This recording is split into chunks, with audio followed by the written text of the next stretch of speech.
alhamdulillah juga telah hadir di acara ikon ini Pak Irwan Dwi Kustanto, Certified EFT Practitioner, yang nanti akan saya bacakan profil beliau.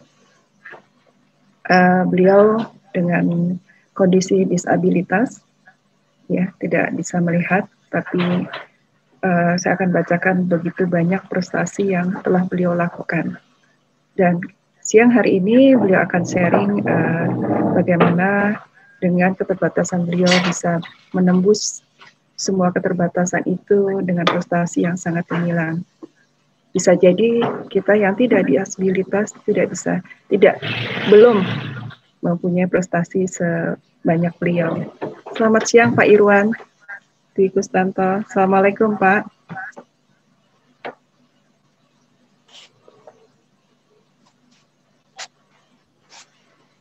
Selamat siang Pak Irwan.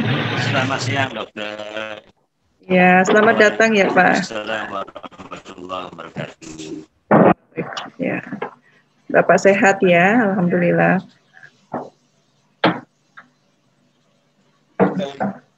Terima kasih telah diberi kehormatan. Alhamdulillah. Ya, baik Pak Irwan. Sebelum Bapak mulai presentasi, izinkan saya untuk membacakan profil Bapak ya. Baik. Pak Irwan ini kelahiran Jakarta. Beliau pendidikannya alumni Universitas Islam Negeri UIN Syarif Hidayatullah Jakarta, jurusan Filsafat Agama. Tempat tinggal di Tulung Agung, Jawa Timur. Profesinya sebagai praktisi mind teknologi, konsultan personal development, penulis buku, inspirator, motivator, kreator, dan pembicara di radio. Beliau mempunyai satu istri dan 3 orang anak. Pengalaman bekerja, ex-wakil direktur eksekutif Yayasan Mitra Netra Foundation Jakarta selama 13 tahun. Prestasi-prestasi beliau menembus batas melawan kemustahilan.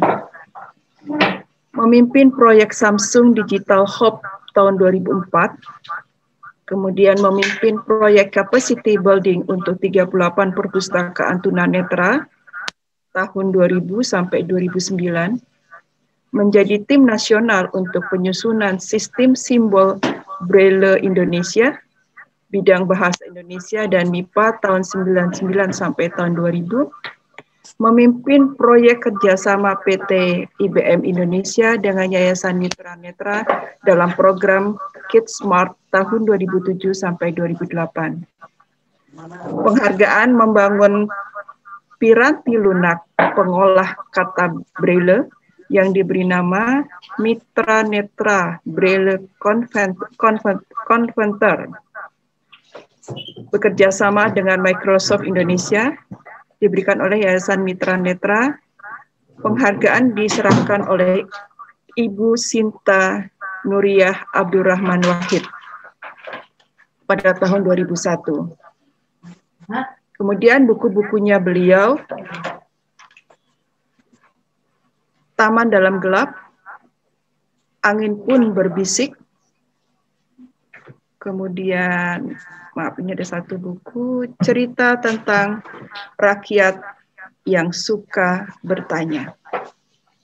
Ya, dan masih banyak buku-buku lain yang beliau karang.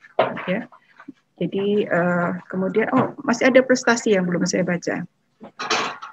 Tadi memimpin proyek memimpin proyek penyusunan Al-Quran Braille di Yayasan Raudatul Makfufin Taman Tunanetra tahun 98-99, menggagas dan memimpin program 1000 buku untuk tunanetra Yayasan Mitra Netra tahun 2006 sampai 2010, menjadi instruktur nasional pengajaran sistem simbol Braille Indonesia, bidang bahasa dan MIPA, mendesain alat bantu pemilu presiden dan wakil presiden bagi pemilu tunanetra di 5 provinsi atas permintaan pusat pemilihan umum aksesibilitas tahun 2004. Memprakarsai pembuatan piranti lunak, kamus elektronik bahasa Indonesia Inggris dan Inggris Indonesia bagi pengguna tunanetra. Bekerjasama dengan Citibank tahun 2001 sampai 2003. Memprakarsai dan sebagai tim programmer dalam membuat piranti lunak aplikasi pengolahan kata Braille yang diberi nama Mitra Braille Converter tahun 98 dan 2010. Kemudian mempelopori pendirian perusahaan yang menerbitkan majalah khusus disabilitas. Majalah tersebut bernama Majalah Diva, yang kini berbentuk online pada tahun 2010. Inisiator dan penggerak pembangunan gedung perpustakaan di kantor Yayasan Mitra Netra. Penghargaan tadi sudah untuk ini. Oke.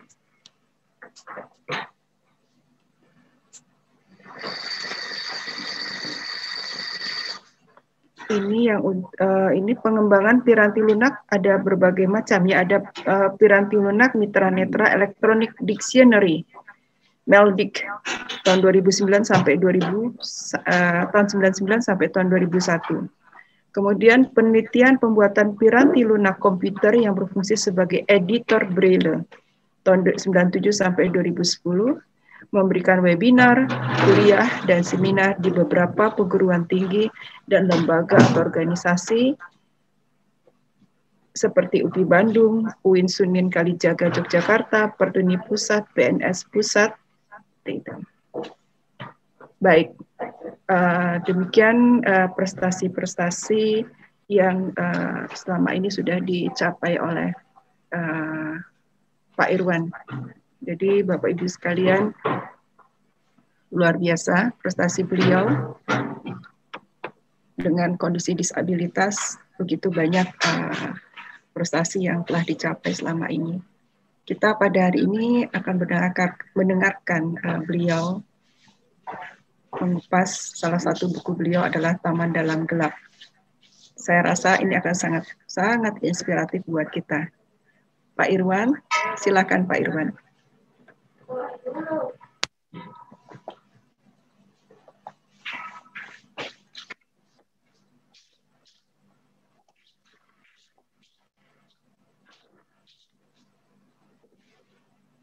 Pak Irwan, monggo Pak.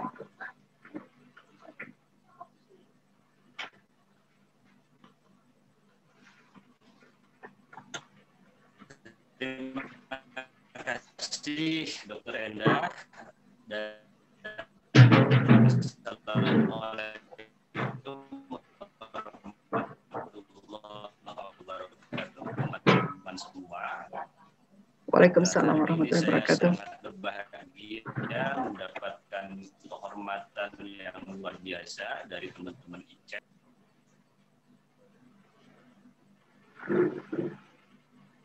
Putus-putus Pak Irwan.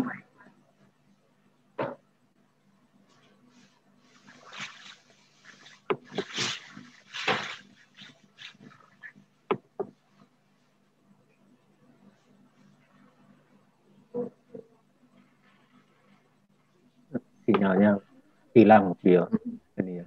Ya. Ya. Bentar kita sabar dulu.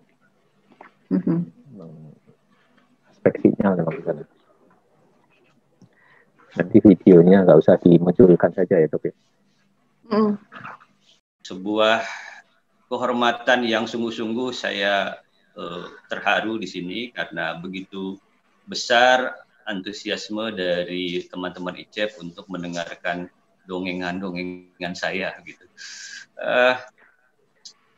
Kalau kita buka slide, mohon dibantu Pak Agus, slide yang kedua, itu teman-teman akan membaca sebuah puisi yang saya susun yang berjudul Langkah 1000 Bintang.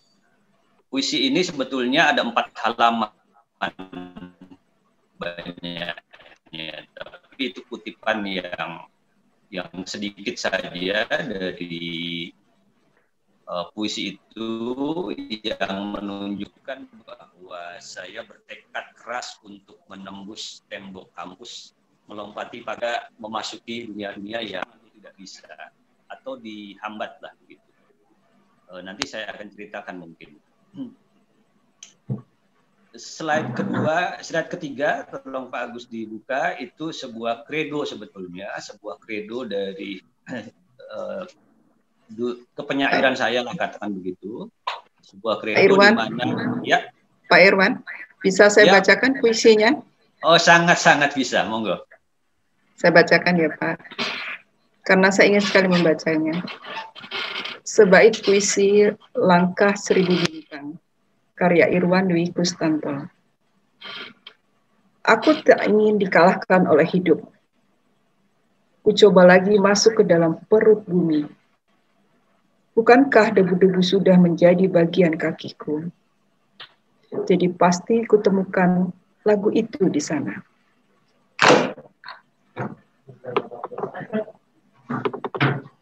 Ku tembus tembok kampus, ku langkahi pagar-pagar bank. Ku bangun trotoar sendiri. Aku bangga ibu. Aku bangga jadi anakmu. Ya. Ya, terima kasih dokter. Aku bangga jadi anakmu ibu. Ini sebenarnya puisi ini sangat terobsesi dari ibu saya, teman-teman semua. Ibu saya seorang anak petani dari Gunung Kidul. Dia seorang yang buta huruf sampai akhir hidupnya. Ada 3 obsesi dia. Pertama adalah menyekolahkan 5 anaknya menjadi sarjana. Yang kedua, dia ingin sekali bertemu dengan rumah Allah di Haram, Ka'bah. Dan yang ketiga, dia ingin bisa membaca Quran sebelum dia meninggalkan dunia ini. Itu obsesi ibu saya. Dan 17 Juli 2017 lalu beliau dipanggil dengan catatan-catatan yang menurut saya luar biasa menginspirasi saya pribadi. Beliau bisa membaca Quran akhirnya dalam hidupnya dalam akhir-akhir hidupnya beliau bisa membaca Quran. Kemudian 5 anaknya semua bisa bersekolah di university dan sudah 5 kali menghadiri atau datang ke Masjidil Haram. Jadi 3 obsesi itu beliau sudah, jadi puisi ini sangat terinspirasi oleh kekuatan itu. Nah, saya menulis puisi ini jadi ada 4 halaman sebetulnya, panjang sekali, dan sudah saya bilang tadi bahwa kalaulah masyarakat atau teman-teman semua belum bisa membuatkan trotoar untuk saya akan membuat trotoar sendiri untuk berjalan sendiri di sana. Kira-kira begitulah semangatnya. Masya Allah. Lalu kredo dari hidup saya, kredo kepenyairan saya di slide 3, Dokter Endah bisa bantu baca lagi? Dengan senang hati, Pak. Baik. Tatkala mata fisikku tak lagi sempurna menggambarkan dan memproyeksikan benda-benda ke dalam otak dan pikiranku, maka hati dan jiwaku menggantikannya dengan ketajaman penglihatan yang sungguh dahsyat. Begitulah, aku dihadiahkan oleh Tuhan dan alam kasih sayang yang melimpah, dan aku dibiarkan untuk mengenali dirinya dengan caraku sendiri. Dilanjut di slide 4. Dunia yang terkurung oleh petak-petak dan rasio manusia terpancar menyatu dan dalam gelora dan kelembutan makna hadirku. Aku terbiasa dengan sentuhan jari, penciuman, pendengaran, serta terkadang kilatan-kilatan rasa yang membuat kehadiran dunia menjadi berdimensi dan utuh. Kesan-kesan yang menggurat lantas menjadi begitu hidup. Seakan berbicara dengan huruf-huruf, kata demi kata, dan akhirnya menjelma sebagai sajak. Sajak bagiku adalah kehidupan, baik dituliskan atau dilisankan. Bahkan jika hanya tersimpan dalam relung hati sekalipun. Dia tetap tumbuh dan berkembang, memberi segala rupa, makna dan rahasia kepada siapapun yang menginginkannya hidup. Dalam kegelapan dan redupnya cahaya yang mampir ke dalam mataku, sebaik saja bernilai berjuta gambar dan bagi siapapun yang mendengar atau membacanya. Oleh karenanya, dengan sajak dunia begitu berwarna, meriah, dan agung dan indah bagiku. Ya, cukup Pak.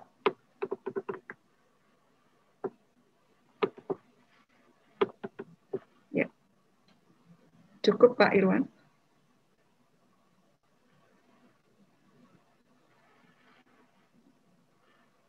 Pak Irwan.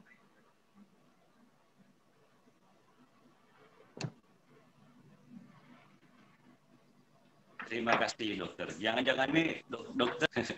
Lanjut dokter ya. Ini ada dokter. Suara saya masih terdengar? Terdengar Pak Irwan, terdengar. Saya lanjut bacakan, apakah itu tunanetra? Oke dokter, apakah sudah bisa dengar suara saya? Masih Pak Irwan. Baik, saya lanjutkan ya dokter ya. Tadi itu adalah kredo dari kepenyairan saya, di mana saya merasa bahwa Tuhan yang Maha Esa selalu memberikan kasih sayangnya pada saya dengan memberikan satu amanah kepada kedua mata saya untuk dalam tanda petik orang menyebutnya buta ya. Tetapi bagi saya kebutaan itu adalah sebuah anugerah dan kasih sayang Tuhan untuk saya bisa melakukan sesuatu dalam keadaan yang demikian. Sehingga dengan kasih sayang itu saya merasa bahwa seluruh hadir apapun yang terjadi di hadapan saya itu merupakan adalah tanda-tanda kebesarannya. Sehingga saya bisa bersama-sama dengannya untuk melakukan sesuatu bagi hidup saya. Dan itu saya anggap saja sajak gitu, dalam tanda petik. Sehingga hidup begitu meriah, berwarna, dan indah saya rasakan. Begitu dokter.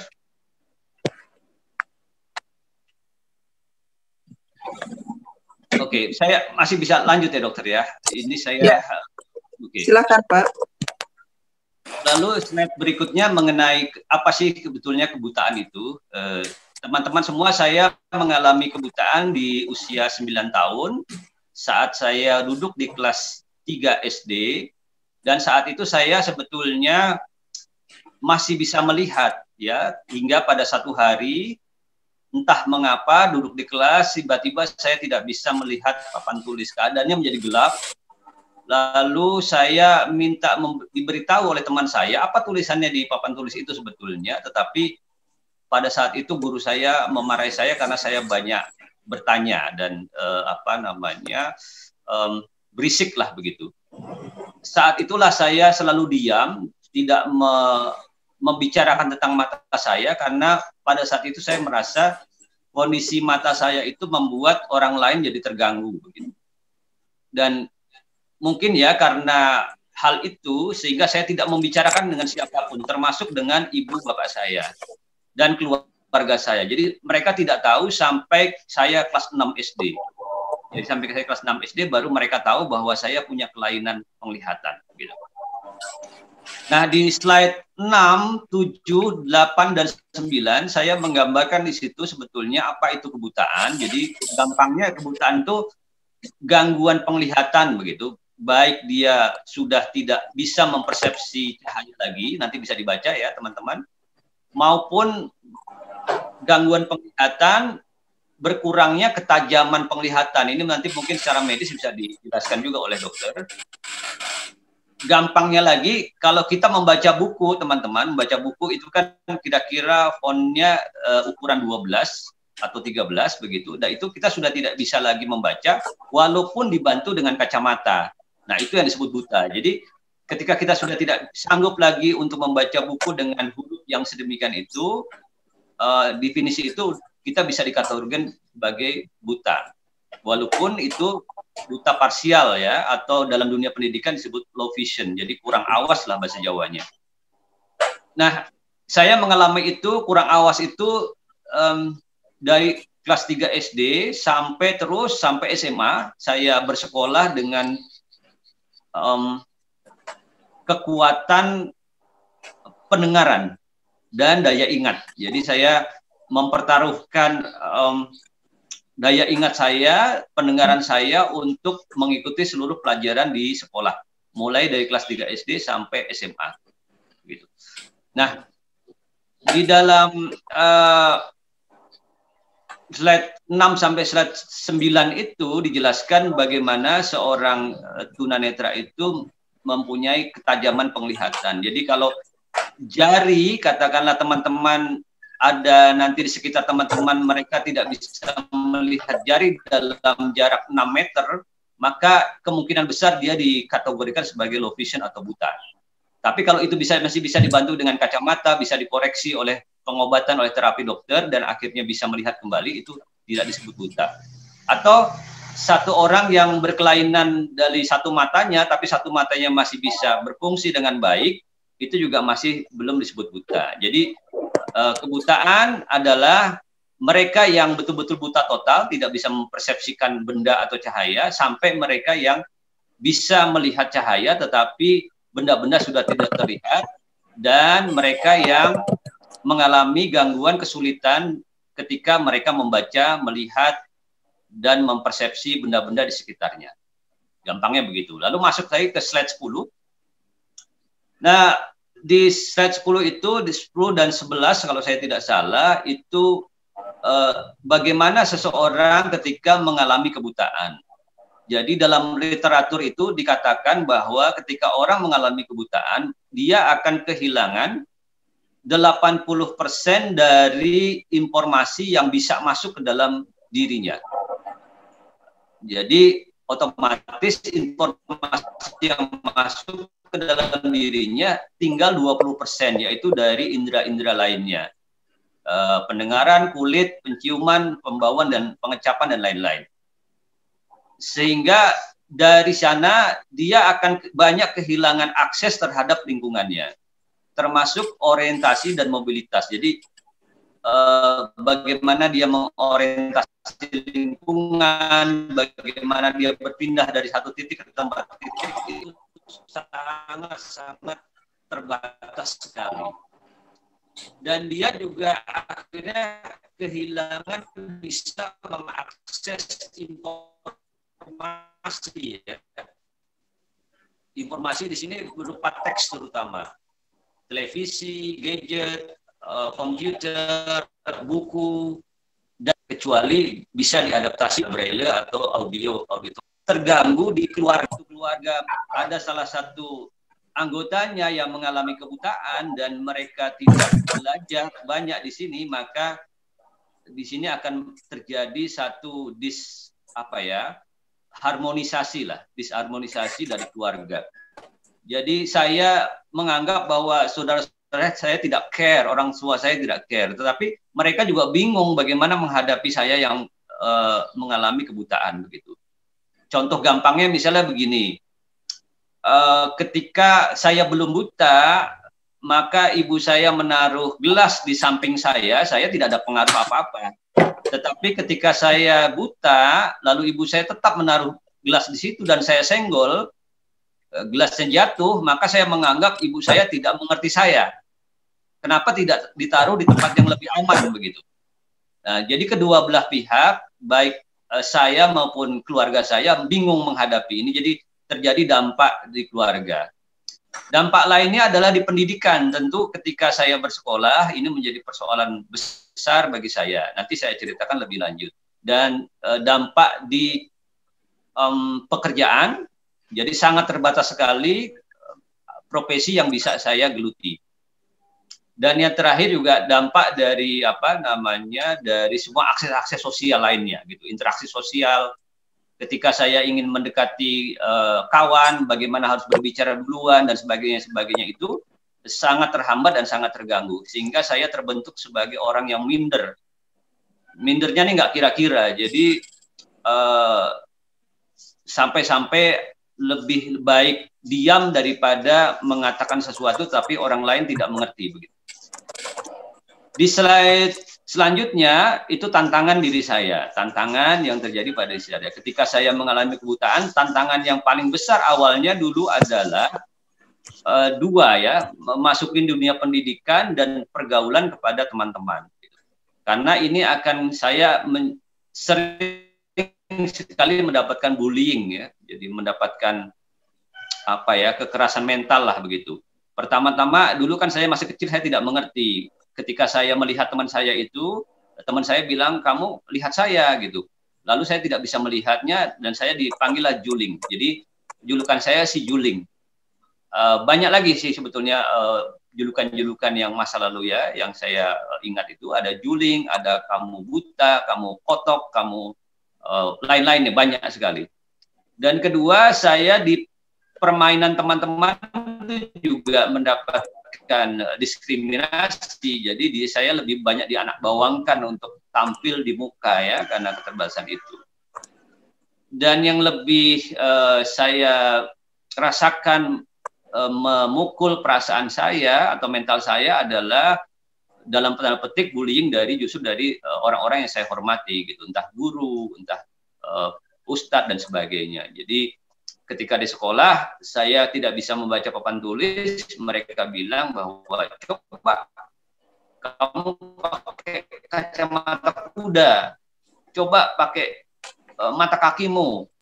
Sampai-sampai saya pernah dibenturkan di papan tulis karena saya tidak bisa mengerjakan soal-soal di papan tulis itu. Sedemikian rupanya sehingga saya mengalami ketakutan yang luar biasa.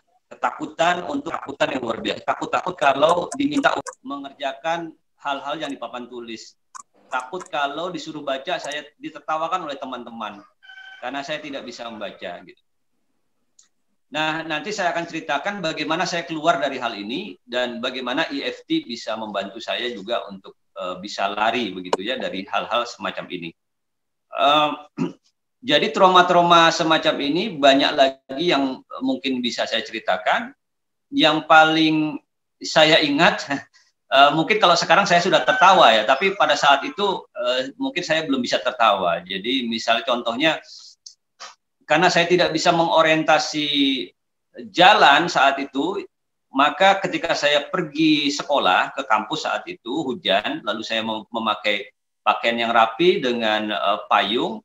Tiba-tiba di jalanan yang biasa saya lalui itu ada perbaikan, tapi saya tidak tahu karena ada air gitu. Maka saya tetap masuk ke situ, melewati air itu, ternyata saya terjebus. Jadi saya tercebur dengan sedada badan saya masuk ke selokan. Gitu. Bayangkan, lalu saya lihat kiri kanan saya dan tidak ada orang, saya malu-malu untuk pulang kembali. Contohnya semacam itu. Di hari yang lain misalnya teman saya itu tidak percaya terhadap saya karena penglihatan saya seakan-akan seperti orang normal, dan satu hari saya berjalan bersama dia dan ketika saya berjalan itu tanpa sengaja saya menabrak sebuah drum, sebuah drum itu isinya minyak tanah. Jadi saya masuk ke dalam drum itu sebagian tangan saya dan badan sampai bahu ya. Nah, dari situlah baru teman saya mengerti bahwa saya memang betul-betul tidak melihat, gitu. Jadi nggak mungkinlah saya sengaja memasukkan diri saya ke dalam minyak tanah itu. Gitu. Dan banyak lain hal-hal yang menjadi tantangan saya. Dan puncak-puncak dari tantangan saya itu saya mengalami diskriminasi ketika saya bersekolah kuliah di salah satu universitas. Saya sebutkan saja, dulu adalah IKIP Muhammadiyah. Saya diminta keluar dari sana setelah mereka tahu bahwa saya mengalami gangguan penglihatan di semester 2. Lalu mereka minta dengan baik-baik bahwa saya harus keluar karena waktu itu guru tidak boleh mengalami cacat netra. Gitu. Saya mengalah dan saya keluar.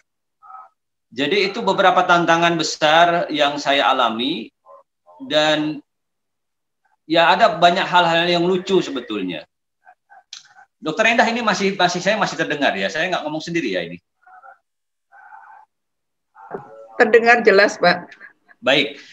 Jadi yang paling saya ingat Dokter Endah ini lucu sekali. Iya, Pak. Saya ujian saat itu kelas 3 SMA dalam keadaan mata yang seperti itu dan saya tidak ada yang menolong. Jadi ujiannya itu soalnya saya lipat-lipat, saya taruh di kolong meja dan jawaban itu dari nomor 1 sampai nomor 100 saya jawab B, dokter. Gitu. Jadi saya pengen tahu juga itu karena kalau saya jawab dengan saya melihat memaksa membaca itu saya tidak bisa. Jadi saya sudah pasrah saja.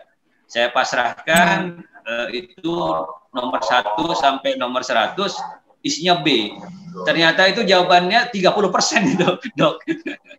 Jadi kalau Anda berspekulasi apapun gitu, maka itu kemungkinan besarnya 30% bisa ada benarnya gitu.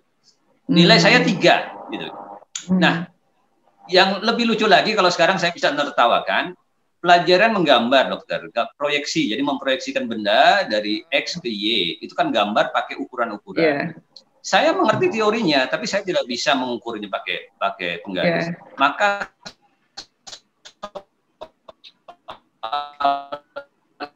itu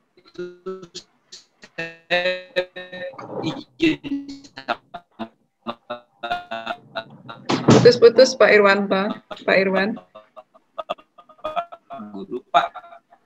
Saya putus-putus, Pak. Mau ke toilet.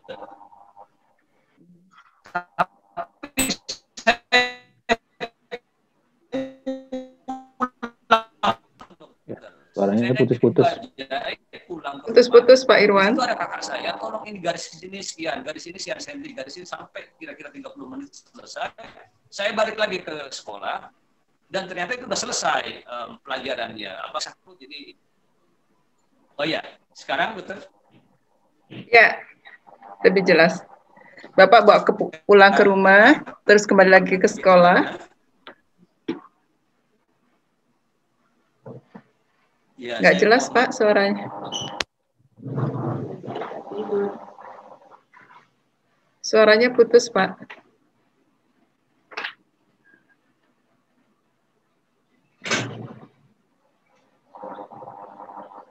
Pak Irwan.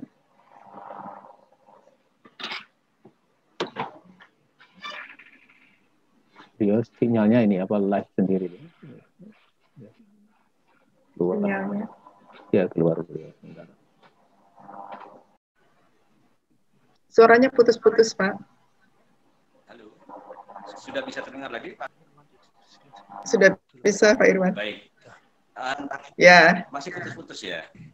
Ya oke. Udah lebih jelas. Tantangan yang itu tantangan dunia pendidikan, ya itu tantangan dunia pendidikan tadi saya ceritakan. Sekarang tantangan berkeluarga, dokter. Tantangan berkeluarga, bagaimana saya mencari jodoh saya gitulah. Karena siapa dulu perasaan saya waktu saat dulu saya remaja, siapa ya gadis atau perempuan yang mau dengan saya, kira-kira begitu.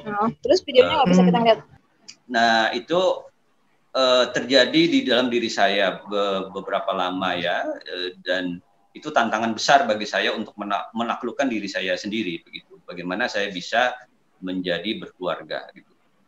Saya mempelajari banyak hal sehingga saya juga mempelajari perempuan yang saya taksir, yang sekarang ini adalah pacar saya yang terakhir dan pertama begitu dokter. Jadi saya tidak lagi pacaran, hanya satu saja, pertama itu pacar saya, kemudian itu juga menjadi istri saya sampai sekarang. Kami sudah 25 tahun pernikahan kami.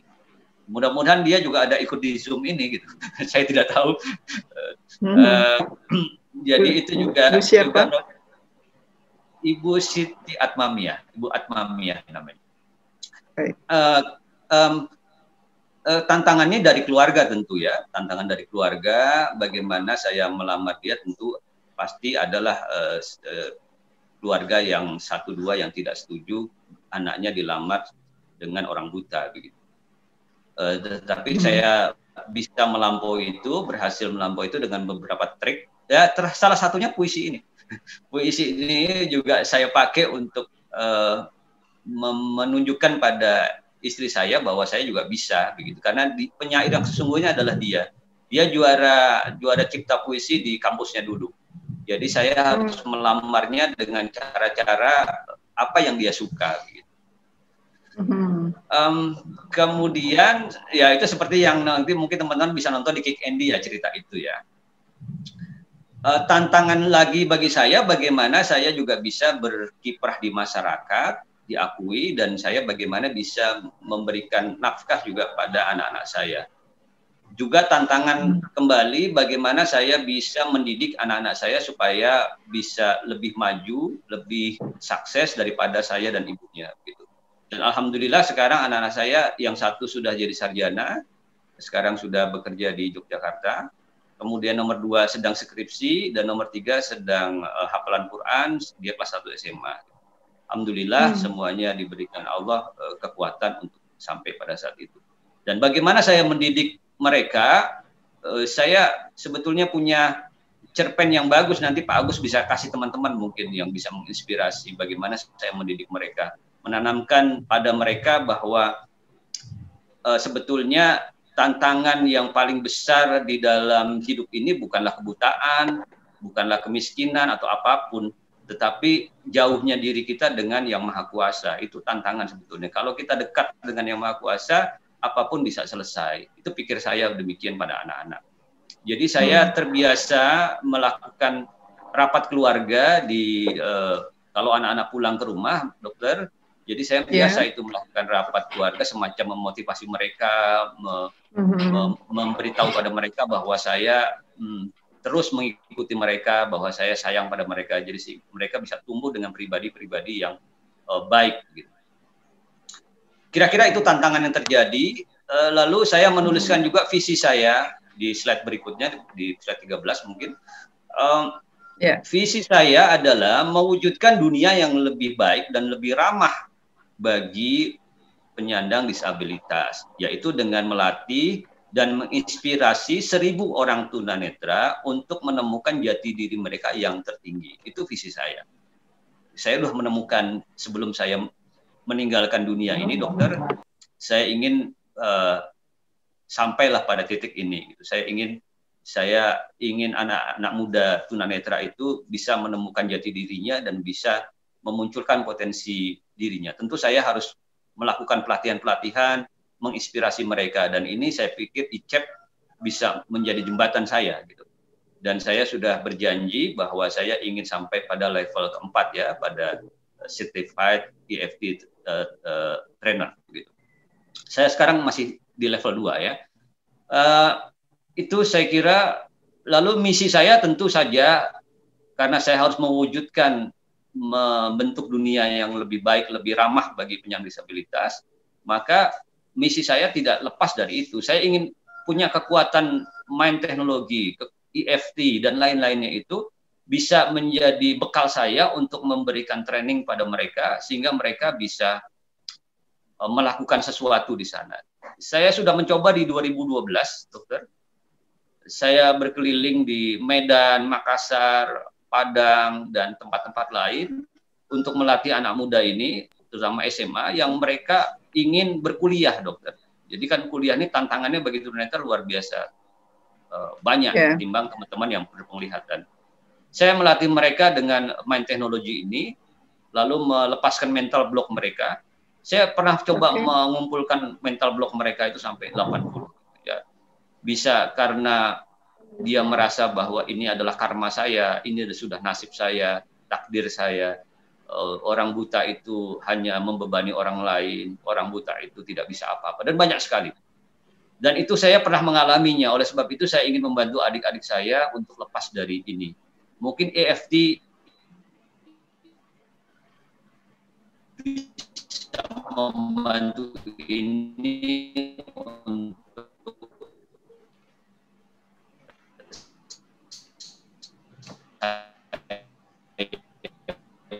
pakai Ya, melepaskan putus-putus Pak Irwan.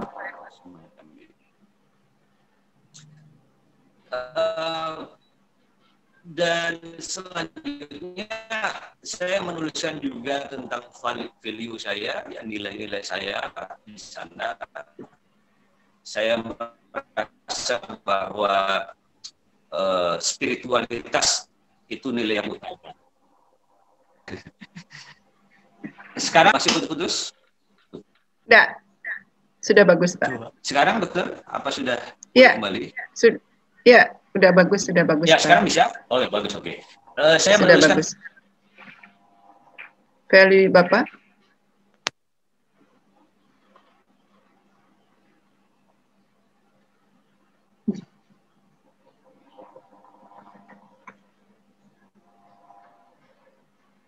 Putus-putus lagi Pak Irwan.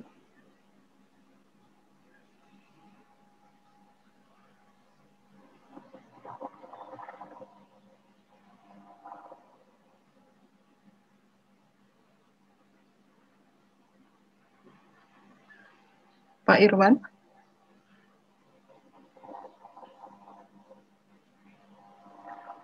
Budaya inklusif, jadi ini kesetaraan inklusif, jadi menganggap semua orang itu sama, makhluk Allah sebagai khalifah di dunia ini, tidak ada yang beda begitu, yang menjadi perbedaan hanya ketajaman penglihatan saja.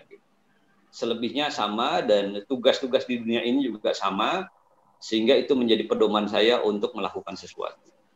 Baru yang value terakhir adalah keluarga. Tapi dokter, mungkin sekarang ini posisi saya keluarga sudah menjadi value yang nomor 2 mungkin. Begitu. Naik ya. Nah, lalu berikutnya adalah belief, kepercayaan-kepercayaan yang saya punya itu di slide berikutnya. Saya mempercayai bahwa saya ini adalah diciptakan oleh sumber kekuatan yang sudah membekali saya begitu. Jadi saya hidup ini dengan apapun yang saya punya, saya sudah dibekali. Kalaupun penglihatan saya diambil, maka pendengaran saya, pemikiran saya, gelombang-gelombang otak saya dan sebagainya itu diberi oleh Tuhan lebih dari yang semestinya begitu. Sehingga kekurangan penglihatan itu bisa ditutupi oleh kekuatan-kekuatan lain itu. Jadi saya menganggap demikian. Jadi tidak ada alasan untuk saya untuk berbuat sesuatu kepada dunia ini, gitu. Menjalankan amanah yang diberikan Tuhan. Di dalam kepercayaan saya, dokter, itu saya dibesarkan hati, karena di dalam satu hadis qudsi yang saya percayai bahwa bila 2 kekasihmu diambil oleh Allah, maka Dia akan menggantikan dengan surga bila kesabaran menjadi landasan. Jadi saya disebut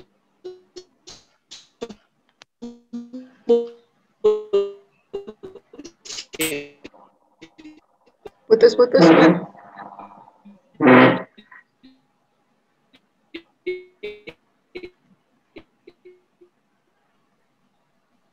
Putus-putus Pak Irwan.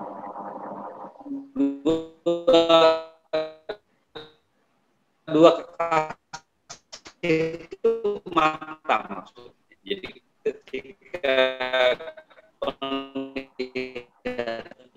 diambil, saya sudah dijamin gitu. Tegas-tegas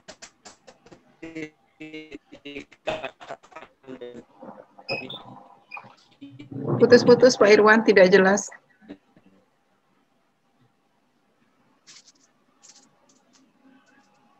Oke. Ya, jelas sekarang. Silahkan dilanjutkan beliefnya Pak.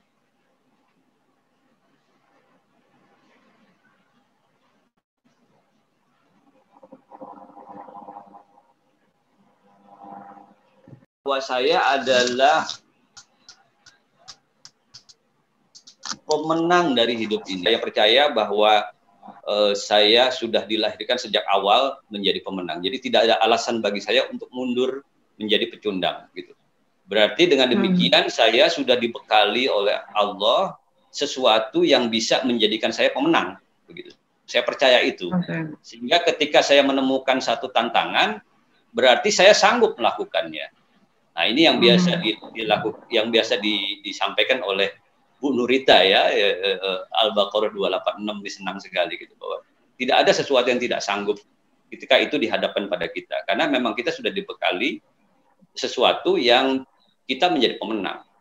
Nah, itu saya tuliskan ada beberapa kepercayaan-kepercayaan saya lainnya, dan saya menuliskan juga kepercayaan yang mungkin tidak ada di orang lain. Saya menganggap bahwa kalau saya bisa memberdayakan satu orang tunanetra, saya bisa menuntun satu orang tunanetra, maka saya menganggap saya sudah bisa menuntun 1000 orang berpenglihatan.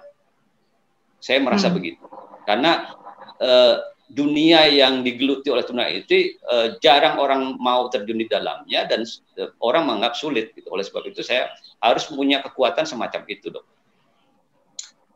Jadi itu teman-teman apa yang menjadi kepercayaan saya, dan berikutnya adalah prestasi-prestasi saya, dan itu sudah disampaikan sama dokter tadi di depan. Paling tidak ada beberapa yang di-highlight mungkin.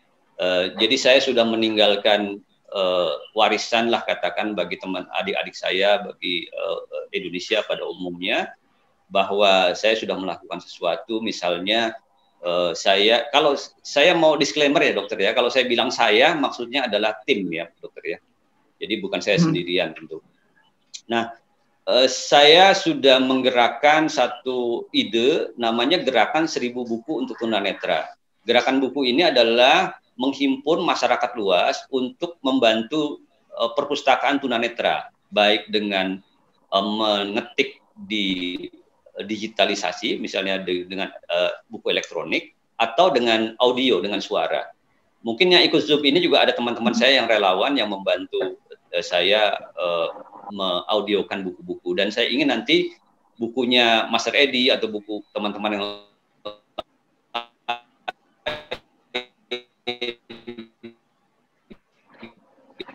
putus-putus, Pak.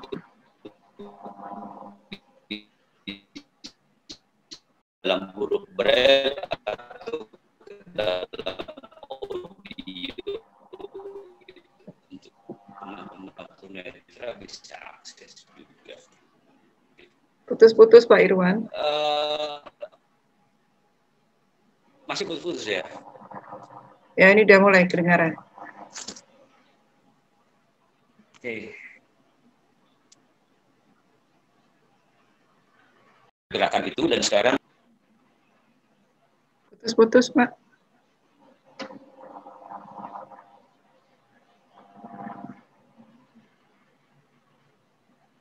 prestasi-prestasi yang sudah disebutkan tadi. Dan terakhir penutup, saya kira dari semua uraian yang saya lakukan adalah sekali lagi bahwa kita bisa kok mengolah sesuatu yang ada di hadapan kita yang kita rasakan tidak enak itu menjadi sesuatu yang enak, gitu, yang lezat, gitu. Asal kita tahu caranya, gitu.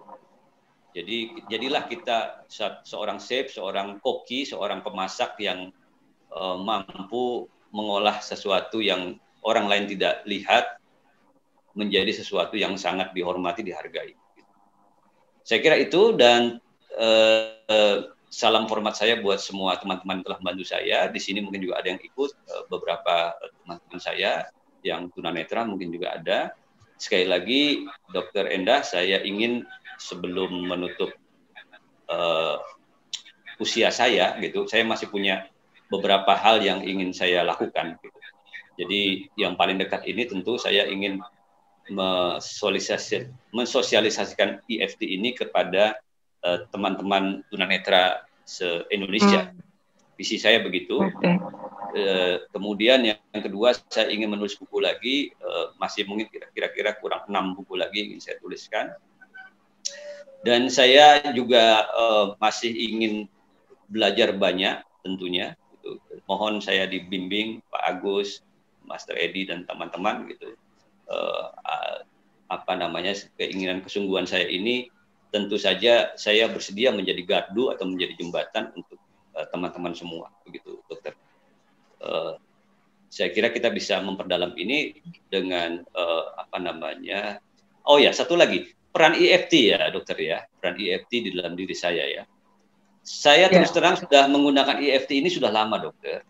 Sudah lama, sudah mungkin 10-13 tahun gitu. Tetapi saya tidak punya certified. Jadi saya tidak berani mengajarkan ini, jadi hanya pakai untuk kehidupan saya sehari-hari gitu, dan untuk juga menolong orang. Jadi kan gini dokter Endah ya, dan teman-teman praktisi lainnya, tunanetra ini dianggap orang yang serba bisa begitu kalau dalam hal-hal yang sifatnya penyembuhan seperti itu. Padahal saya tidak serba bisa gitu. Oleh sebab itu saya diam-diam melakukan surrogate gitu loh. Jadi ketika mereka minta apa keluhannya, ya saya surrogate dari jauh gitu. Nah, misalnya hari ini ada seorang yang mengalami komplikasi di Sumatera sana gitu. Komplikasi mulai dari paru-paru, jantung, ginjal, dan lambung. Ya saya surrogate saja dari sini.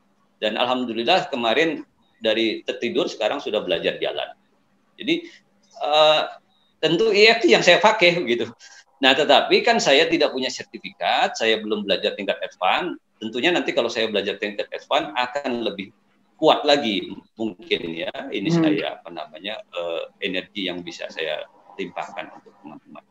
Yang kedua, EFT juga bisa dipakai untuk memprogram pikiran seperti dokter. Nah, bagaimana saya melakukannya? Pertama, ketika program pikiran itu saya anggap menghambat, maka saya akan lemahkan dulu emosinya. Kekuatan emosinya saya lemahkan dulu sebelum saya gantikan dengan program yang lebih kuat. Karena kalau itu dibenturkan nanti langsung kepada program yang lebih kuat, maka program yang lama akan lebih menguat, dia akan bertahan begitu. Dan biasanya itu sulit sekali, lama sekali. Jadi saya biasanya melemahkan dulu program itu sampai pada emosinya agak netral begitu, baru saya perbaharui dengan program yang baru. Itu yang pertama. Yang kedua, itu biasanya tadi saya pakai untuk memecahkan mental block ya dokter. Nah yang kedua juga biasanya saya pakai untuk menguatkan lari saya, gitu. Menguatkan lari saya dalam keadaan seperti ini. Saya sudah bilang sama Pak Agus bahwa tunanetra itu mesti 10-100 kali lipat daya upayanya ketimbang orang yang melihat. Gitu. Kalau tidak, dia akan ketinggalan jauh sekali di belakang sana. Gitu. Di tahun 92 dokter, itu di Indonesia ini belum ada namanya komputer untuk teman-teman tunanetra. Lalu saya belajar pertama kali. Apa kata orang lain? Buat apa belajar komputer? Sudah tunanetra mau ngerjain apa? Gitu. Nah itu tantangan itu bukan hanya dari masyarakat, tetapi dari teman-teman saya sendiri juga begitu. Ya wes deh, wong buta mau ngapain gitu, orang buta mau ngapain lagi gitu, pakai belajar komputer segala. Dan kalau waktu itu saya tidak melepaskan diri dari ikatan-ikatan blok semacam itu, tidak ada hari ini teman-teman yang bisa sangat canggih-canggih. Sekarang sudah teman-teman tunanetra sudah bisa kuliah di universitas, di fakultas komputer bahkan gitu, dokter. Saya sangat bahagia sekali sampai hari ini. Dan itu terjadi sampai 10 tahun dokter, 92 sampai kira-kira 2002, 2003, kira-kira 2004 kalau saya tidak salah, itu barulah perusahaan yang namanya Yellow Pages, anak perusahaannya Telkom, datanglah pada kami. Ada nggak teman-teman tunanetra yang bisa komputer? Ada. Bagaimana? Kalau ada, kami akan siapkan pekerjaan untuknya. Jadi ada formasi 3 orang yang bekerja di Yellow Pages, dia tunanetra, dan disiapkan alat-alatnya. Nah, kalau waktu itu kami berhenti, maka tidak ada lagi itu. Nah, sekarang teman-teman sudah mulai bekerja di bank, dokter, di bank, lalu di beberapa hotel, di beberapa itu yang menggunakan komputer sebagai basis untuk bekerja mereka. Itulah kira-kira perjalanan yang mungkin teman-teman bisa dapatkan hari ini. Syukurilah penglihatan yang sudah diberikan Allah itu kepada teman-teman semua, dan tentu saja kehadiran saya ini mudah-mudahan menjadi bertambah-tambah rasa syukur dari teman-teman semua. Harapan saya demikian, dokter. Mungkin bisa dilanjutkan dengan tanya jawab, silakan. Jawab ya, saya tayangannya saya tutup aja ya Pak ya, tidak ingin dibaca lagi. Ya, ditutup aja dok. Baik, Bapak Ibu sekalian, tadi Pak Irwan sudah menyampaikan riwayat beliau ya, mulai dari kecil ya, tadi 9 tahun ya baru penglihatan sampai sekarang, dan bagaimana beliau bisa sekolah SMP, SMA, bahkan sampai kuliah ya, mendapat pasangan, mendapat anak-anak, melahirkan anak-anak dan mendidik mereka. Di samping Pak Irwan juga bisa menghasilkan banyak karya-karya untuk bisa membantu teman-teman yang terutama dengan disability, kebutaan ya. Baik, Bapak Ibu sekalian silakan, ada ingin yang bertanya? Di chat ada Dok Agus.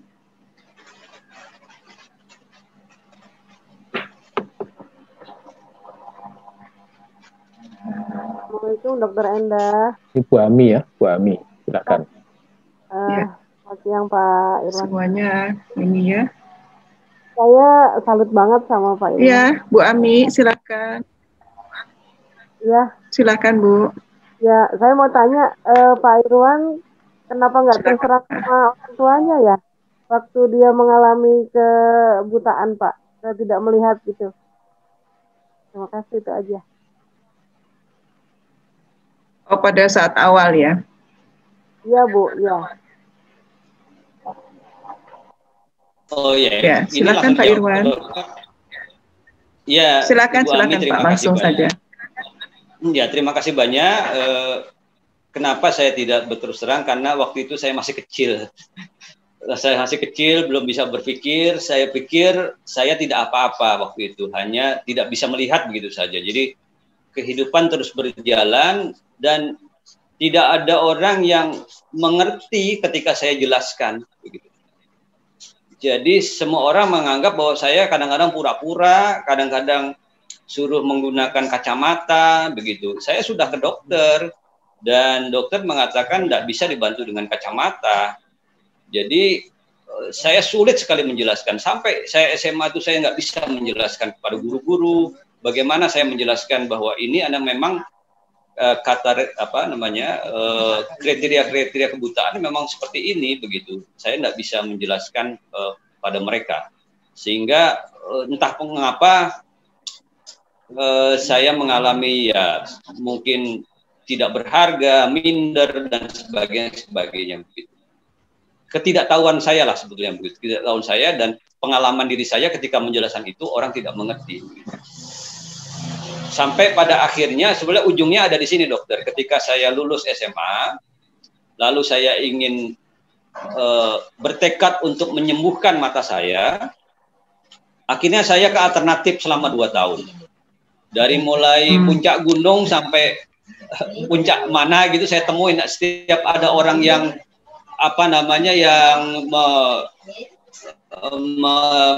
bilang bahwa ada orang yang bisa menyembuhkan, saya datangi. Begitu, sehingga saya 2 tahun itu habis-habisan ya, habis-habisan dalam tanda kutip, sehingga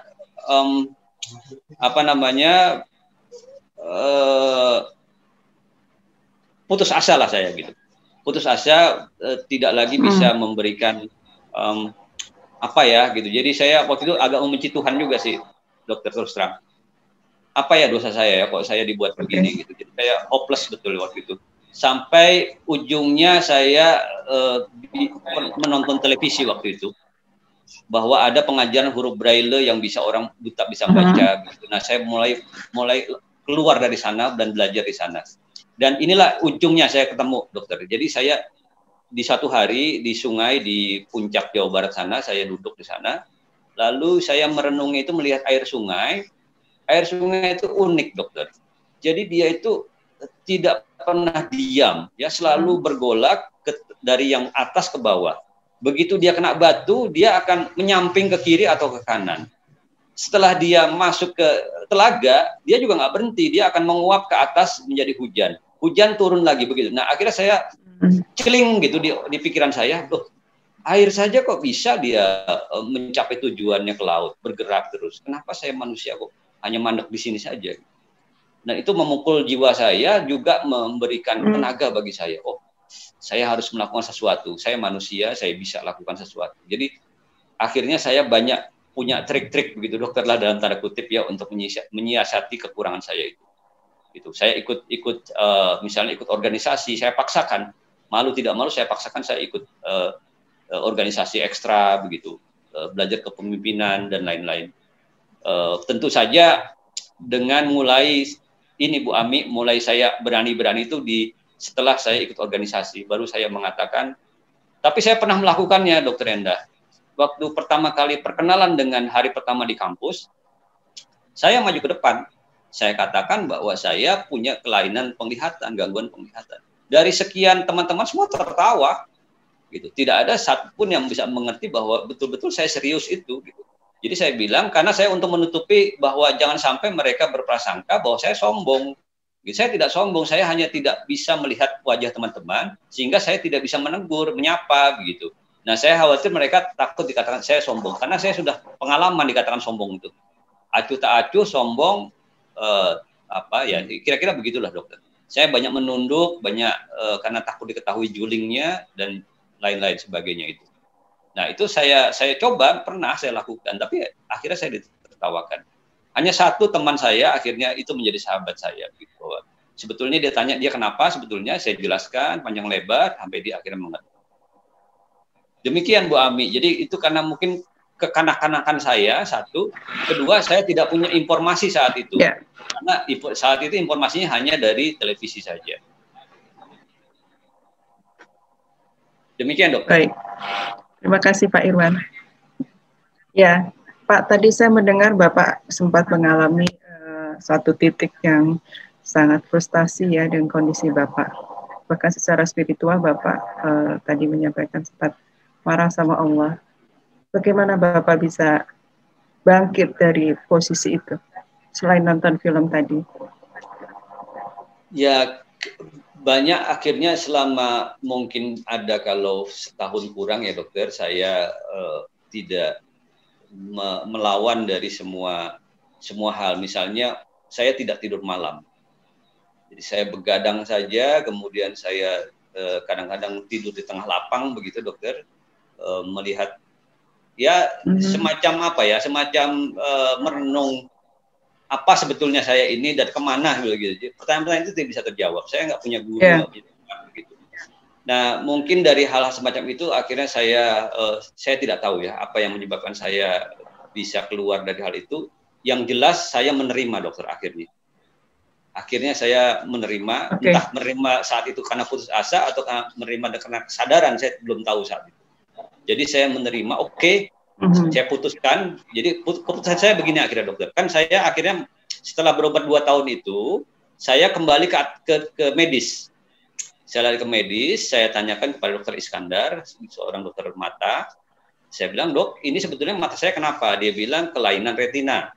Saya tanya, apa nama kelainan retina itu? Koriot retinitis centralis. Kerusakan pada kelenjar koriotnya di sentral mata. Kalau ini bisa dikoreksi nggak dok secara medik? Sampai saat ini belum bisa. Kalau gitu, kalau belum bisa, kemungkinan terburuknya apa dok? Kemungkinan terburuknya kamu buta kan ya? Kalau buta kira-kira berapa lama lagi? Usia 25 dia bilang. Berarti saya sudah siap tuh sampai situ dok. Saya sudah siap. Nah waktu itu saya tidak ajak orang tua saya dok ke rumah sakit karena biasanya saya diajak ke orang tua saya ke dokter dan orang tua saya lah yang ngobrol pada dokter, jadi saya nggak tahu apa-apa gitu. Nah sekarang saya enggak, saya putuskan saya sendiri yang ke dokter, lalu saya tanya detail dengan dokter dan saya sudah ada keputusan bahwa secara medis tidak bisa dikoreksi. Usia berapa itu Pak? Lulus SMA dokter. Usia berapa itu Pak? Usia 20-an, 20 tahun. Ya 20 tahun, lalu setelah itu saya menerima, entah terpaksa atau tidak saya menerima, saya putuskan, saya harus hidup dalam keadaan seperti ini. Saya akan lakukan apapun untuk kehidupan saya sendiri. Begitu tekad saya waktu itu. Makanya saya akhirnya mencari huruf braille itu. Gitu. Saya berjalan kemana-mana dan ketemulah Departemen Sosial yang mengajarkan huruf braille di rehabilitasi panti cacat netra. Gitu. Jadi di usia 20 tahun itulah Bapak menerima dan justru dengan menerima itu bisa bangkit ya. bisa mencari Ya, solusi-solusi untuk betul, naik. betul. Jadi saya sudah punya kekuatan lagi, dan pada saat saya bersekolah informal di anti rehabilitasi itu, akhirnya malamnya saya tekad untuk kuliah, meneruskan. Saya berani untuk kuliah. Ya, tapi memang kebentur di awal-awal itu mungkin juga untuk menguatkan saya gitu, bahwa saya harus dikeluarkan dari universitas pertama kali saya. Jadi setelah bangkit dapat pengalaman.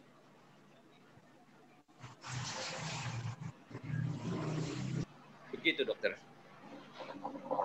Ya. Baik. Jadi kalau tadi saya itu kan ada titik krusialnya di usia 20 bisa menerima dan kemudian bangkit semangat untuk ya, usia 20 itu usia bisa krusial mempelajari karena Braille dan bisa mengatasi banyak keterbatasan tadi ya Pak ya. Iya.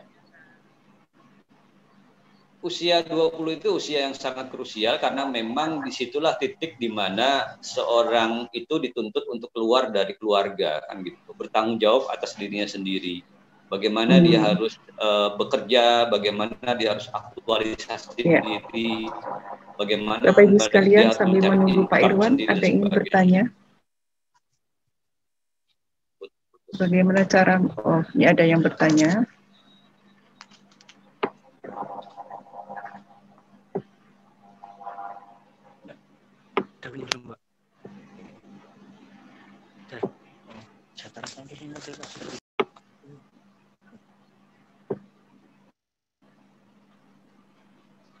Ya, kemudian ini pertanyaan dari Bude ya. Pak Irwan. Ya, silakan. Bapak Ibu sekalian, terima kasih atas kesabarannya. Masih tetap di ruang Zoom ini. Kita menanti Pak Irwan ya. Terima kasih atas kesabarannya. Pak Irwan. Ya, dokter, apa sudah bisa terdengar? Belum.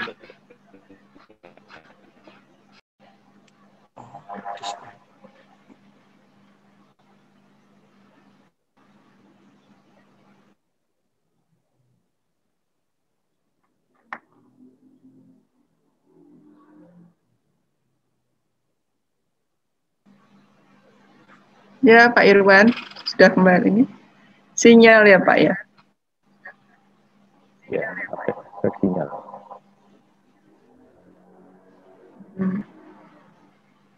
Itu apa Bu Mami itu istrinya beliau enggak nih? Ada memang di tadi tanyakan itu ya. Udah keluar. Ada Bu Dea nih bertanya. Oh, enggak ada ibunya. Bu Ami tadi sudah. Bukan, tadi ada Bu Mami itu istrinya beliau itu, tapi keluar nih.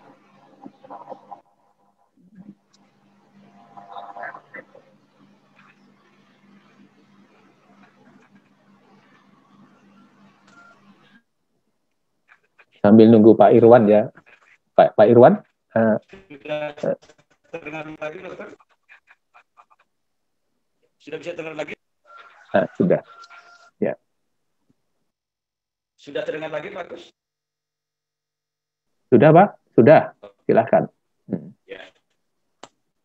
Baik, silakan. Putus-putus ya suaranya ya, Pak.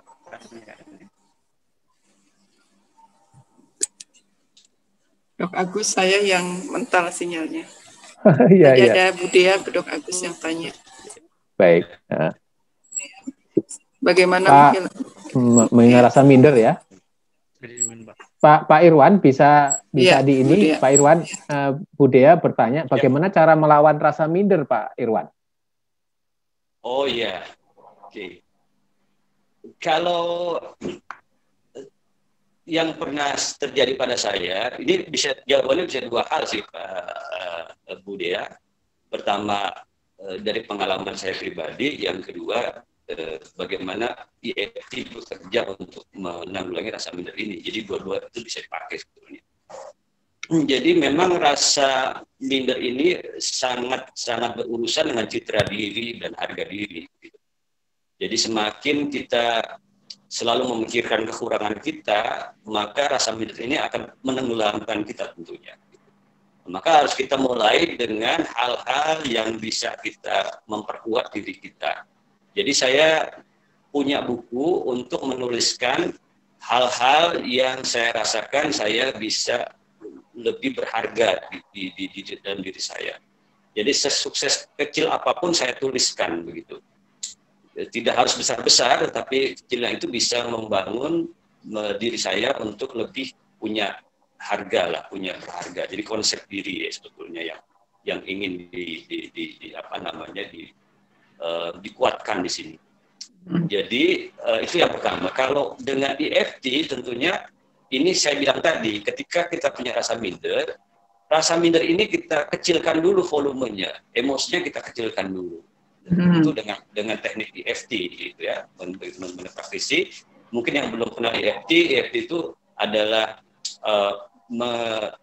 mengetuk-ngetuk titik meridian, titik akupuntur untuk membuat jalur meridian itu bisa rilis emosi yang ada dalam kita yang kita tidak inginkan atau mengganggu dari kinerja kita. Nah setelah itu apa yang ingin digantikan dari rasa minder itu? Tentu rasa penerimaan, rasa percaya diri. Nah itulah yang saya gantikan programnya. Dan ketika itu sudah muncul programnya, Bu Dea, maka selanjutnya adalah urusan teknis, jangan dibiarkan. Jadi harus tetap dipelihara latihannya. Jadi saya melakukan latihan di kamar. Misalnya saya ingin melakukan ceramah atau melakukan sambutan ataupun presentasi, ya saya lakukan dulu di kamar, ngomong sendirian gitu sampai saya terbiasa. Saya bayangkan di situ sudah dalam ruangan yang sesungguhnya. Tetap ada latihannya setelah programnya berjalan. Kira-kira itu sih Bu Dea, trik saya. Oke. Pak Irwan kenal EFT umur berapa, Pak? Saya EFT itu baru 2007. Usia berapa pada saat itu? Saat itu mungkin sekitar 40-an ya. Oke, mungkin menyambung pertanyaannya Bu Dea. Padahal Bapak kan tadi ya, mulai SMP, SMA juga kan sudah banyak dibully kan, sama guru, sama teman. Kuliah juga begitu. Nah, pada usia 20 baru Bapak mulai bangkit. Nah, usia 40 Bapak mengenal EFT. Terutama pada SMP, SMA ini menyambung Bu Dea, karena itu Bapak pasti sudah mulai minder.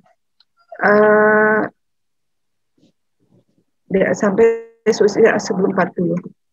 Terus apa ya Bapak? Maksudnya Bapak ada terus apa selain EFT? Kan Bapak sudah mulai percaya diri dan sebagainya ketika itu. Oh ya, oke. Jadi itu sebetulnya adalah belief system ya, keyakinan saya terhadap diri saya sendiri. Jadi saya merasa bahwa saya ini mampu. Berarti pola pikir ya Pak? Pola pikir, mindset. Saya mampu, hanya saya tidak bisa melihat soalnya saja. Seandainya saya bisa dilihat soal, saya bisa jawab kok. Jadi saya tidak pernah ragu terhadap diri saya. Tetapi kepercayaan itu saya barengi dengan latihan yang luar biasa, dokter. Saya belajar sampai jam 2 malam, gitu. Dan dulu bagaimana saya cara latihannya? Kan saya tidak ada guru privat dan sebagainya. Begini dokter, ini rahasia yang saya buka sekarang. Jadi saya mencari pelajaran yang paling sulit di sekolah itu, yaitu matematika tentu ya. Dianggap sulit oleh teman-teman. Nah ini ingin saya kuasai, karena ini jadi bargaining saya buat teman-teman. Oke, kamu bacain saya papan tulis, dan kamu akan saya beritahu matematika. Mereka banyak setuju di situ. Dan bagaimana saya belajar matematika? Saya zaman dulu kan kalau buku hanya satu, dokter, nggak banyak seperti sekarang. Ya. Maka saya pintar-pintarnya saya mencari toko buku, lalu saya membeli buku pegangan guru. Nah, jadi ada buku matematik, buku pegangan guru. Dalam buku pegangan guru itu, di sana diuraikan bagaimana mengajarnya, jalan trik-triknya, menyelesaikan masalah. Di sanalah saya bisa, dokter. Nah, saya melampaui teman-teman saya akhirnya. Dan kebetulan saya memang sangat suka dengan matematik itu. Pertama karena matematik itu tidak harus banyak baca, tapi banyak tulis, banyak pikir begitu. Pada kelemahan saya kan harus baca. Bahasa Indonesia, IPS, IPA itu harus banyak baca. Saya nggak bisa. Nah, matematik ini kan hanya diberi soal sedikit, tapi kita bisa menuliskannya begitu. Nah, saya percaya bahwa diri saya bisa, tetapi hanya karena persoalan saya tidak bisa membacalah saya menjadi minder, menjadi takut. Gitu. Jadi sebenarnya di dalam diri saya yang di dalam itu saya berontak gitu dokter.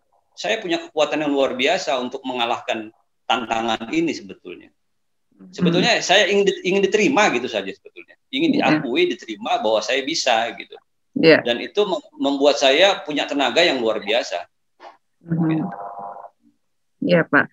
Jadi yang sangat mendasar lagi EFT itu tools yang membantu Bapak, tapi ada sesuatu kekuatan yang luar biasa adalah tadi ya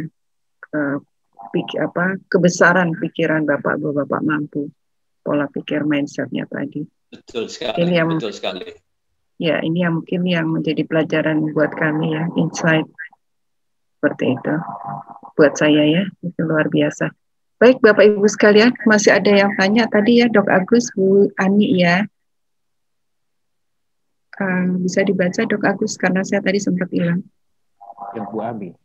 Ini Bu Ani Andayani. Oh iya. Karena di saya udah hilang. Ini hanya salut bentar ya, Bu Ani. Salut dengan segala kiprah Bapak ya. Bravo Pak Irwan dengan segala prestasinya melebihi orang yang tidak mempunyai keterbatasan. Komentar ya, terima kasih ya. Ya, tadi juga banyak yang. Kemudian Pak Hadi ya, Saptiono. Sepertinya perlu dimunculkan juga ya dari sisi istri Pak Irwan. Bagaimana proses penerimaan cinta dan seni mengelola rumah tangga. Ini Pak Irwan, proses itu audionya sudah saya sampaikan, saya share tadi tentang parenting Bapak, tentang anak di depan. Ya, mudah-mudahan bisa bermanfaat ya. Karena di situ juga ada narasi istri Bapak juga. Ya. Tadi kayaknya istri Bapak yang Bu Atmami bukan, Pak? Betul. Bisa dimunculkan sebentar begitu? Silakan Bu Atmami. Atau ada beliau. Beliau ada namanya Bu Atmami. Silakan Bu Atmami. Ada, silakan. Silakan Bu. Beliau. Assalamualaikum. Waalaikumsalam warahmatullahi wabarakatuh. Salam kenal semuanya. Iya, Bu Terima Atmami. kasih sudah bisa bergabung dengan Dokter Agus, Dokter Endah, dan Bapak-bapak, Ibu-ibu semuanya. Dan salam hebat untuk Pak Irwan. Ya. Silakan Bu.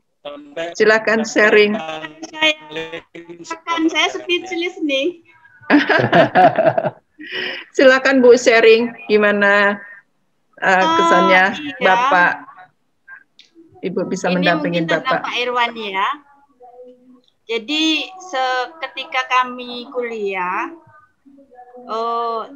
kami punya komunitas untuk membacakan buku untuk Pak Irwan pertama-tama. Tapi kemudian Pak Irwan punya yayasan, jadi sebagian teman-teman membacakan buku di kantor Pak Irwan.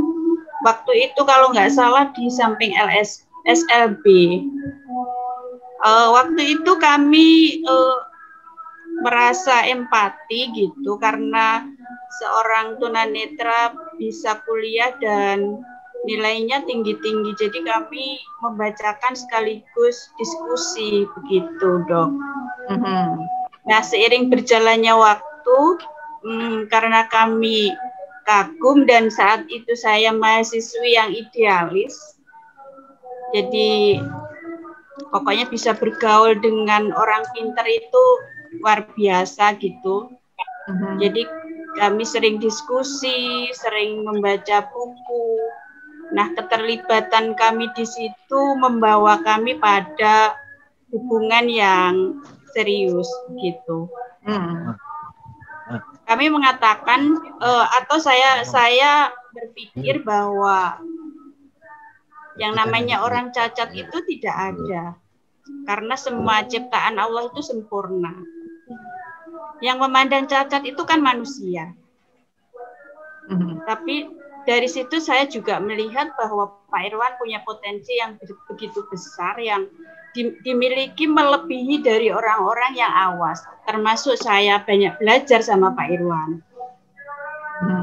Jadi dari situlah saya melihat bahwa potensi manusia itu ditumbuhkan dari bagaimana kita bisa menggali kekayaan yang ada pada diri kita. Dan saya belajar Pak Irwan adalah orang yang benar-benar pembelajar yang baik. Orang yang ingin menunjukkan bahwa tidak ada keterbatasan. Gitu. Siapapun akan mendapatkan hal yang diinginkan kalau kita bisa mengejarnya dengan sungguh-sungguh.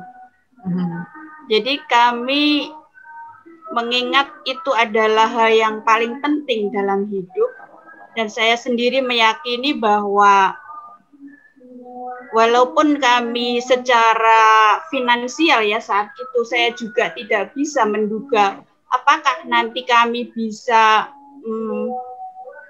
membangun rumah tangga dengan kemapanan secara finansial. Itu kami abaikan. Yang penting kami berjalan bersama-sama, berniat, dan alhamdulillah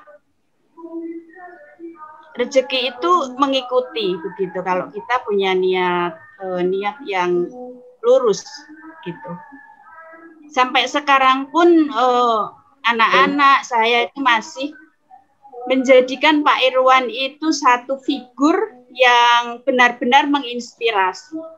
Dan tidak hanya kami di keluarga, tapi juga teman-teman saya, teman-teman Pak Irwan juga, itu kalau di rumah itu sering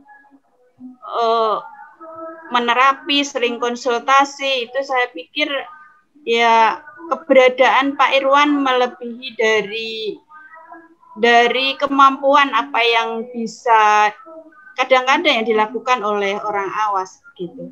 Apalagi setelah mengikuti FT kemarin banyak sekali membantu teman-teman yang kesulitan secara psikologis maupun secara psikis. Pak Irwan lebih banyak membantu dan alhamdulillah teman-teman semuanya merasa terbantu. Begitu Dok yang bisa saya sharingkan. Masya Allah. Masya Allah. Saya bergidik dengar ya. Luar biasa buat Mami bahwa bisa menilai kelebihan orang dari tidak terbatas dari kondisi fisik ya, bahwa ya saya ini sekali. Ibu sendiri berarti mempunyai kekuatan diri yang cukup besar untuk menilai kebesaran orang lain. Sukses Ibu sebagai. Alhamdulillah kami membangun bersama-sama. Iya. Ibu sendiri adalah seorang istri yang luar biasa ya, bisa amin. Sabar, bisa memahami Bapak, bisa mendukung Bapak sedemikian rupa. Ya, suksesnya. Ini gimana ceritanya Bu dalam mendidik anak-anak? Tadi yang masih ditanyakan oleh teman-teman. Iya, kalau ya saya pikir ke semua keluarga sama ya. Kita semua mengalami kesulitan gitu. Jadi sebenarnya saya juga memahami Pak Irwan juga tidak instan gitu. Saat itu juga saya paham bahwa saya harus, misalnya Pak Irwan seperti ini, saya harus bersikap seperti ini. Tidak semuanya saya mengerti. Tapi waktu kan memberi pembelajaran kepada kita. Okay. Jadi kalau satu saat ini, oh iya sebenarnya kalau kita meletakkan sesuatu, kita harus mengatakan, misalnya gunting ada di meja, di tengah, di pinggir, kiri atau kanan, seperti itu. Jadi letak yang tepat itu akan memudahkan Pak Irwan untuk memahami di mana benda itu berada, seperti itu. Nah, itu masih dalam soal benda ya, Dok. Belum yang secara emosi, kejiwaan itu ya sering kita kadang misunderstanding gitu. Tapi ya itu adalah bumbu saya kira. Tidak ada sesuatu yang sifatnya kita kontra yang berat, itu saya pikir tidak ada. Semuanya bisa dilewati bersama-sama. Gitu, Dok. Masya Allah, betapa lapangnya dada Ibu. Luar biasa. Amin. Ya, jadi Bapak dan Ibu adalah Dokter Agus, guru kehidupan nih. Kita jadi banyak belajar siang ini. Begitu lapang dadanya mereka berdua ya. Ya. Baik. Saya kenal beliau 2 bulan terakhir ini. Waduh, saya kayak ditampar gitu ya. Kita belum apa-apa gitu. Kami yang awas saja, Pak. Makasih Pak Irwan. Luar biasa. Saya yang awas belum apa-apa. Jauh ya Pak Dokter Agus ya. Baik, ini masih ada dari Bu Ani. Bu Ani Andayani.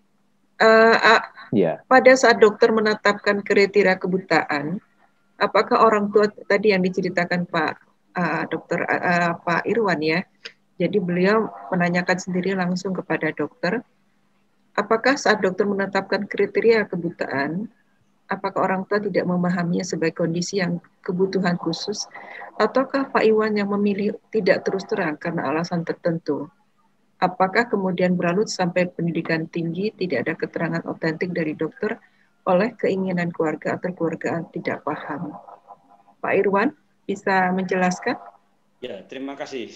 Saya terdengar, Dokter? Ya, silakan Pak. Baik.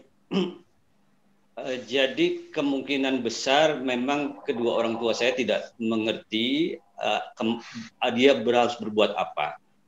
Sampai pada titik di mana pada suatu hari saya pulang sekolah, lalu saya masuk ke ruangan itu kan dari ruangan terang ke ruangan gelap, kita kehilangan penglihatan yang berapa detik begitu. Nah, saya juga kehilangan penglihatan itu sehingga saya berjalan hampir menginjak nenek saya. Dan itu saya dimarahi habis-habisan oleh ibu saya. Dan saya bilang saya tidak bisa melihat. Gitu. Disitulah baru ibu saya mengerti bahwa kondisi keadaan saya sudah luar biasa buruk begitu. Sehingga barulah saya dibawa ke dokter. Akhirnya diberitahulah oleh dokter kepada orang tua saya bahwa keadaan saya memang sudah parah. Saya tidak mengerti karena memang mungkin di kalangan keluarga tidak ada keturunan atau tidak ada contoh yang semacam itu. Baik di tetangga atau di luar atau di sepengetahuan ibu bapak saya tidak ada memiliki teman yang demikian. Sehingga dia harus berbuat apa sepertinya mereka tidak tahu. Gitu. Nah, memang sulitnya di sini ya, Bu Dokter Endah, gitu. Kita menghadapi satu masyarakat yang tidak tahu informasinya karena mungkin informasi semacam ini jarang sekali ditemui. Yang kedua, budaya masyarakat bahwa memiliki anak yang buta itu adalah suatu semacam aib atau semacam hina begitu, sehingga banyak orang tua yang tidak ingin diketahui anak-anaknya seorang yang buta. Kenyataan itu tidak mau diakui begitu. Denial ya? Ya, kebanyakan mereka menutupi atau mendiskriminasi begitu. Jadi banyak dari anak-anak didik saya juga terdiskriminasi di keluarga. Saya tidak menyalahkan siapapun ya, memang keadaannya budaya kita masih seperti ini. Beberapa budaya teman-teman saya di Indonesia bagian timur lebih parah lagi, sampai-sampai mereka mencegat untuk transportasi, mereka nggak dilayani sama transportasi publik gitu, karena dianggap membawa sial gitu. Jadi mereka harus menggandeng orang lain untuk supaya mobil itu berhenti gitu. Setelah itu berhenti, naik seorang nggak apa-apa, tapi jangan ketika dia sendirian bawa tongkat, itu nggak ada bis yang atau angkot yang mau berhenti. Dan memang juga bukan hanya di sana, saya juga mengalami di Pulau Jawa juga demikian. Gitu. Tapi kalau ini saya ceritakan terus nanti teman-teman menjadi khawatir. Jadi kita kan sedang belajar ini ya, belajar hidup ya. Jadi memang demikianlah itu pengalaman yang saya bisa sampaikan, dokter. Ya, ya, baik. Bu Ani sudah terjawab ya, saya rasa pertanyaannya. Baik, Bapak Ibu sekalian, ini kita waktu udah di jam 14.40. 5 menit lagi kami tutup karena mungkin sebentar lagi kita akan ke sholat asar ya. Ada yang masih ingin ditanyakan ke Pak Irwan? Kita ketemu guru. Pak Pundi, silakan. Yeah. Assalamualaikum warahmatullahi wabarakatuh. Waalaikumsalam warahmatullahi wabarakatuh. Bapak Ibu sekalian, alhamdulillah saya bisa join di webinar ini. Ingin berbagi sesuatu tentang Pak Irwan. Saya mengenali Pak Irwan itu dari istri saya.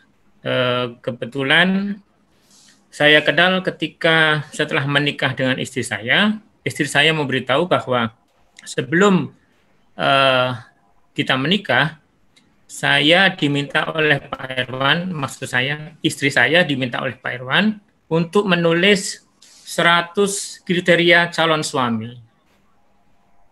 Nah, 100 kriteria calon suami itu ternyata mempercepat dia mendapat jodoh begitu. Nah, yang mengherankan adalah 100 kriteria itu semuanya benar 100%. Nah, itu yang membuat saya jadi tertarik untuk mengenali Pak Irwan. Siapa sih beliau itu gitu.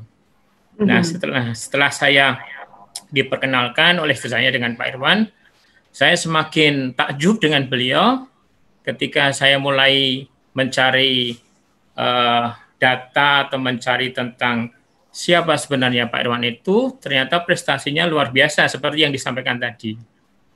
Dan itu semuanya masih belum disampaikan gitu. Kalau kita sampaikan seluruhnya itu kita bisa ternganga-nganga begitu, Bu Dokter. Gitu. Ya, contohnya lagi yang membuat saya kagum adalah ketika beliau bisa tampil dengan musisi nasional, pemusik nasional di pentas yang begitu istimewa di Jakarta begitu. Seperti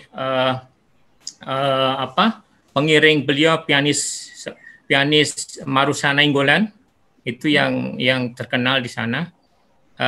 Membuat saya juga semakin takjub kepada beliau itu. Sampai akhirnya saya dekat dengan beliau dan saya berguru pada Pak Irwan ini dalam mengembangkan potensi saya, diri saya begitu. Nah, ada satu cerita yang menarik dari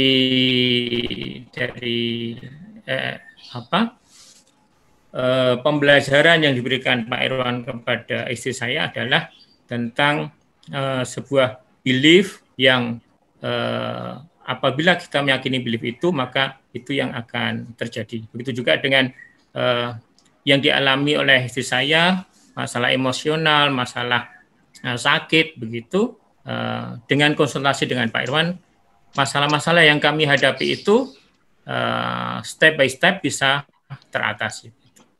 Nah, itu sedikit dari saya, Bu Dokter dan Bapak Ibu sekalian. Banyak sekali yang sebenarnya kalau kita baca semua tentang karya, tentang prestasi Pak Irwan itu sangat membuat kita itu, ya seperti yang Pak Dr. Agus bilang tadi, kita jadi merasa malu dengan beliau begitu. Terima kasih Bapak Ibu. Assalamualaikum warahmatullahi wabarakatuh. Waalaikumsalam warahmatullahi wabarakatuh. Ya, ini komentar dari Bu Ani tadi. Terima kasih Bu Endah, ada kesempatan tahu Pak Irwan hebat yang mampu mendobrak tradisi dan tabu dengan terus berjuang dengan kelebihannya, terus berjuang sampai sukses. Ini dicapai, tapi tetap rendah hati, kagum dan salut pada Pak Irwan. Sukses terus selanjutnya. Terima kasih semuanya. Ya, sama-sama Bu Ani. Kita juga ya, benar kata Dr. Agus, kita yang lebih awas, malah prestasinya tidak sebagus Pak Irwan. Pak Irwan, di ujung acara ini mungkin bisa ada closing statement dari Pak Irwan buat kami. Ya, terima kasih Ibu Dokter. Saya sangat bahagia telah bisa berbagi. Hormat saya buat Ibu Atmamiah yang telah sharing tadi dan mendampingi saya selama 25 tahun. Wanita yang luar biasa, bidadari surga. Amin. Insya Allah. Walaupun saya belum bisa melihat kecantikanmu saat ini, insya Allah Allah akan memberikan nanti di surga melihat engkau sebagai bidadari. Amin, amin. Teman-teman semua, apapun yang terjadi dalam hidupmu dan hidupmu adalah semuanya anugerah. Semuanya adalah anugerah. Tidak ada musibah, tidak ada hal lain. Semuanya anugerah. Selagi teman-teman melihat itu sebagai sesuatu yang datang dari Sang Ilahi. Ketika kita menatap sesuatu bahwa itu adalah putusan Allah yang dititipkan pada kita, maka insya Allah kita diberi kekuatan. Jadi saya di akhir-akhir belakangan ini merasa bahwa Dr. Endah dan teman-teman semua, kalau kita diberi sesuatu itu, maka tidak ada cara lain selain mengungkapkan rasa terima kasihnya dengan cara yang terbaik. Begitu. Jadi kalau kita diberi sendal, ya kita pakai di kaki. Kalau kita diberi peci, ya kita pakai di kepala. Jadi menempatkan diri kita pada posisi yang dunia ini mau dengan Sang Pemberi. Yang memberikan sesuatu, pastilah dia sudah membekali sesuatu. Jadi saya tidak pernah takut sekarang oleh apapun, dan saya tetap orangnya tetap seperti inilah, dan punya daya ngotot yang cukup baik karena itu terlatih, dan saya tetap merasa bahwa ini bukan saya, ini adalah saya hanya didudukkan oleh Allah untuk menjalankan ini saja. Jadi bukan kekuatan saya, juga bukan pemikiran saya dan sebagainya, tapi kalau Allah ingin memberikan, pasti Dia akan mendatangkan ilham-ilham atau feeling-feeling pada kita sehingga kita bisa melakukan sesuatu. Saya kira itu, marilah kita mensyukuri apa yang sudah kita punya dengan cara melakukan atau memfungsikan sesuatu itu untuk kebaikan-kebaikan. Gitu, Dokter. Terima kasih Pak Irwan atas closing statement-nya. Ya, ya. Intinya adalah bagaimana kita bersyukur ya Pak terhadap semua karunia yang diberikan pada Allah. Ya. Terima kasih Pak Irwan. Oh ya, ini ada satu chat dari Ibu Atmami. Bapak kan tadi bilang bahwa sampai saat ini belum pernah melihat kecantikan Bu Atmami. Jawabannya ini Pak, saya lumayan Pak Irwan, hehehe. Itu jawaban dari Bu Atmami. Ya, Bu Enda, sebelum ditutup saya ingin mengucapkan terima kasih pada beliau. Iya. Saya melihat kecantikan hatinya sih di tahun 2004-2005 kami berpisah. Berpisah jarak, bukan berpisah ikatan, berpisah jarak.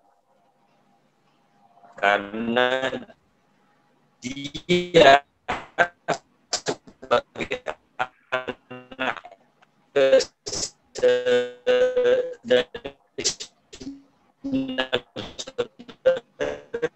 ke-8 memutuskan untuk masih ada yang masih di kandungan, anak masih kecil waktu 3, dan dia menunjukkan dirinya merawat ayah ibu karena ayah lumpuh dan ibu diabetes melitus, sehingga demi untuk merawat ayah ibunya dan merawat anak-anaknya selagi jauh dengan saya.